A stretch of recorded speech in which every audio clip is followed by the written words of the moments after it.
ভোর রাত্রে যখন সাহরি খাইতে উঠবেন, সাহরি খাওয়ার পর ফজরের আজানের আগে আপনি 10 মিনিট 5 মিনিট একটু আল্লাহর কাছে ক্যাবলামুখী হয়ে হাত তুলে রুমের লাইটটা বন্ধ করে একটু আল্লাহর সাথে কথা বলবেন। মানুষের সাথে বহুত কথা বলছেন, আল্লাহর সাথে একটু কথা বলে দেখেন। আল্লাহর সাথে কথা বলার স্বাদ আছে ভাই, অনেকে জীবনে একবারও এই স্বাদ পান নাই। একটু কথা বলে দেখেন। ভোর রাতে সাহরি খেতে উঠলে 10টা মিনিট একটু হাত তুলে কথা বলেন। কিভাবে কথা বলবেন? কথা বলবেন এইভাবে, ও আল্লাহ, কত গুনাহ আমি করেছি, কত পাপাচার আমি করেছি, মরতে আমার হবে, তোমার কাছে যাওয়া আমার লাগবে আল্লাহ।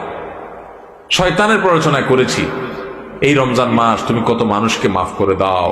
নবী করিম সাল্লাল্লাহু আলাইহি ওয়াসাল্লাম বলেছেন, ওয়ালিল্লাহি উতাকাউ মিনান নার ওয়া যালিকা ফি কুল্লি লাইলা। রমজানের প্রত্যেক রাতে আল্লাহ তাআলা অনেক মানুষকে সাধারণ ক্ষমা ঘোষণা করে দেন, যে যাও অমুক অমুক অমুক অমুক, যাও তোমাদেরকে মাফ করে দেওয়া হলো, জাহান্নাম থেকে মুক্ত ঘোষণা করে দেওয়া হলো। আল্লাহ কত মানুষকে আপনি সাধারণ ক্ষমা করে দিবেন। আল্লাহ আপনার সাধারণ ক্ষমা পাওয়ার জন্য কোনো যোগ্যতার দরকার হয় না, আপনি চাইলে যাকে তাকে মাফ করে দিতে পারেন। দুনিয়ার প্রেসিডেন্ট প্রধানমন্ত্রী চাইলে একটা দেশের যাকে তাকে যা খুশি তা দিয়ে দিতে পারে। তাদের যদি ক্ষমতা, তারা তো মানুষ।